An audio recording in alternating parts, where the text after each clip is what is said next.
नमस्कार, द नगरी न्यूज की खास पेशकश खबर दिन भर में आपका स्वागत है। मैं हूं ललित वर्मा। चलिए रुक करते हैं आज की बड़ी खबरों की ओर। राजस्थान के शहरी निकाय चुनाव इस साल नवंबर तक हो सकते हैं। वन स्टेट वन इलेक्शन की घोषणा के बाद निकाय चुनावों की घोषणा का इंतजार किया जा रहा है।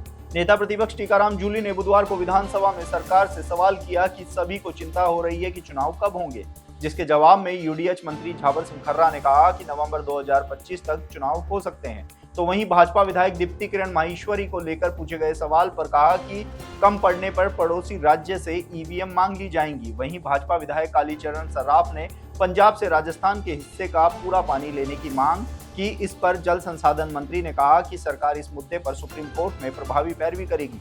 वहीं प्रश्नकाल में किसानों के राजस्व रिकॉर्ड में गलतियों से जुड़े सवाल पर राजस्व मंत्री हेमंत मीणा ने जवाब को लेकर सदन में जमकर नोकझोंक भी देखने को मिली।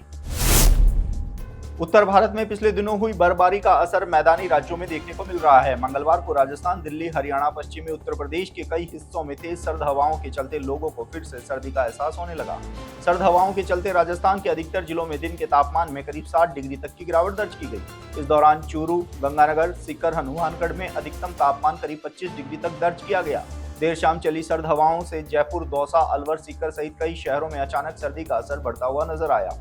मौसम विभाग के अनुसार सर्द हवाओं का ये दौर 6 मार्च तक चलने की संभावना है। वहीं 7 मार्च से मौसम में बदलाव के साथ ही फिर से तापमान में बढ़ोतरी होने की संभावना भी मौसम विभाग ने जताई है। राजसमंद जिले के नाथद्वारा बस स्टैंड स्थित बैंक ऑफ इंडिया में एक युवक को हार्ट अटैक आने पर बैंक के कर्मचारी ने सीपीआर देकर उसकी जान बचाई। बता दें कि सोमवार सुबह लगभग 11:30 बजे नेड़च निवासी सोहन लाल रेबारी अपने खाते में रुपए जमा करवाने के लिए बैंक गया था। इस दौरान वहां पर पर्ची भरने के दौरान एकदम से हार्ट अटैक आ गया और वह नीचे गिर गया। युवक के नीचे गिरने की आवाज सुनकर बैंक के गार्ड सहित अन्य कर्मचारी पहुंचे और कर्मचारी सुखबीर सिंह ने नीचे गिरे युवक को सीपीआर देने लगे। करीब 5 मिनट तक बाद युवक को होश आया और उनको पुनः सांसें चलने लगी। घटना का सीसीटीवी फुटेज सामने आया है और अब ये वीडियो सोशल मीडिया पर जमकर वायरल हो रहा है। बैंक के मैनेजर कपिल देव चारण तुरंत ऑटो लेकर आए और उसको लालबाग स्थित जिला चिकित्सालय लेकर भर्ती करवाया गया और जहां उसका उपचार किया गया। इसके कुछ देर बाद ही युवक के परिजन चिकित्सालय पहुंचे और बैंक कर्मचारी को धन्यवाद दिया। नसीराबाद के निकट भटियानी गांव में 60 वर्षीय कमला जाट की बेरहमी से नृशंस हत्या के 1 मार्च की लगभग 11 बजे कर दी गई थी। इस सनसनीखेज हत्याकांड के प्रकरण में मृतका के घर के सामने रहने वाले एक 20 वर्षीय संजू प्रजापत को हत्या के आरोप में गिरफ्तार किया गया है। पुलिस द्वारा हत्याकांड का पर्दाफाश करते वक्त 20 वर्षीय युवती को भी हत्याकांड की अपराधी बताने पर ग्रामवासियों ने ऐतराज व्यक्त किया। ग्रामवासियों ने बताया है कि सिर्फ एक 20 वर्षीय युवती द्वारा इतने जघन्य हत्याकांड को अंजाम देना असंभव है। इस हत्याकांड में समुदाय विशेष के कुछ युवकों और हत्या के आरोपी संजू प्रजापत की मां पर भी शक जताया है। उन्होंने शेष अपराधियों के नाम शीघ्र उजागर करने और उन्हें फांसी की सजा दिलाने सहित सुरक्षा की दृष्टि से गांव में सीसीटीवी कैमरे लगवाने की मांग को लेकर आक्रोश रैली निकाली। उपखंड अधिकारी देवीलाल यादव को मांग पत्र सौंपकर इस सनसनीखेज हत्याकांड की निष्पक्ष उच्च स्तरीय जांच करवाकर दोषियों को कठोर सजा दिलाने की मांग की। विजयनगर में गत दिनों हुए ब्लैकमेलिंग, नाबालिग लड़कियों के साथ यौन शोषण तथा धर्मांतरण के विरोध में क्षेत्र के लोगों ने जबरदस्त आक्रोश छाया हुआ है। इसको लेकर बुधवार को अराई कस्बा पूरी तरीके से बंद रखा गया। बंद को लेकर विश्व हिंदू परिषद, बजरंग दल, व्यापार मंडल सहित अन्य सभी सामाजिक संगठनों ने बंद का समर्थन किया तथा विभिन्न संगठनों के कार्यकर्ता एकत्रित होकर श्री जी मंदिर से रैली की निकालकर शांतिपूर्ण तरीके से विरोध प्रदर्शन किया और उपखंड अधिकारी दीपशिखा कालवी को ज्ञापन देकर अपराधियों को फांसी की सजा दिए जाने की मांग की। उधर शांति व्यवस्था बनाए रखने के लिए थाना अधिकारी भोपाल सिंह मैं जाप्ता क्षेत्र में पूरी तरीके से नजर बनाए हुए नजर आए।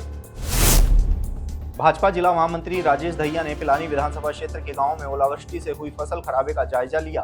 पिलानी तहसीलदार सोनू आर्य व अन्य प्रशासनिक अधिकारियों के साथ प्रभावित क्षेत्र के दौरे पर राजेश दहिया पीड़ित किसानों से मिले। भाजपा नेता ने कहा कि ओलावृष्टि से प्रभावित किसानों की पीड़ा बहुत दुखदायी है। उन्होंने अधिकारियों से फसल खराबे का सही आकलन कर रिपोर्ट संबंधित विभाग तक पहुंचाने के निर्देश दिए। जिला महामंत्री दहिया ने मुख्यमंत्री भजनलाल शर्मा को पत्र लिखा है जिसमें किसानों के हित में यथाशीघ्र मुआवजा देने व किसानों का न्यूनतम 3 माह का बिजली का बिल भी माफ करने की मांग की गई है। साथ ही बीमा कंपनियों को सरकार की ओर से किसानों का क्लेम का भुगतान किए जाने के लिए उचित दिशा निर्देश दिए जाने की भी मांग की है। उदयपुर में काम के बदले दाम नहीं मिलने के मामले में उदयपुर की जिला कलेक्ट्रेट के बाहर पिछले 3 दिनों से लगातार विरोध प्रदर्शन कर रहे मध्य प्रदेश के मजदूरों को उदयपुर पुलिस डंडे का जोर दिखाते हुए वहां से खदेड़ दिया। दरअसल उदयपुर जिले के प्रसाद गांव में वन विभाग जमीन पर मजदूरी करने वाले एमपी के मजदूरों को वन विभाग के रेंजर द्वारा मजदूरी नहीं दी गई, जिसके बाद पिछले 3 दिनों से जिला कलेक्ट्रेट पर प्रदर्शन कर रहे हैं। बुधवार सुबह मजदूरों का आक्रोश फूट पड़ा और वह जिला कलेक्ट्रेट के बाहर एकत्रित हो गए। उन्होंने प्रशासन के खिलाफ नारेबाजी करते हुए सड़क को जाम कर दिया। मजदूरों द्वारा सड़क जाम करने की वजह से पुलिस प्रशासन तिलमिला गया और उन्होंने आते ही मजदूरों पर लाठियां बरसाना शुरू कर दिया। मजदूरों ने कहा कि वे 3 दिन से भूखे प्यासे हैं, वैसे भी उनकी कोई सुनवाई नहीं हो रही है। इसी दौरान कुछ महिलाओं भी भूख प्यास के चलते बेसुध होकर नीचे गिर पड़ी, लेकिन प्रशासन ने उन्हें अस्पताल पहुंचाने के बजाय उनको हटाने के लिए खदेड़ती रही। राजसमंद जिला कलेक्टर बालमुकुंद असावा ने जिला स्तरीय अधिकारियों की मासिक समीक्षा बैठक ली। इस बैठक में कलेक्टर असावा ने बजट घोषणाओं 2024, 2025, 2025-26 समस्त विभागों की प्रमुख योजनाओं, संपर्क पोर्टल आदि की विस्तार से समीक्षा करते हुए निर्देश दिए।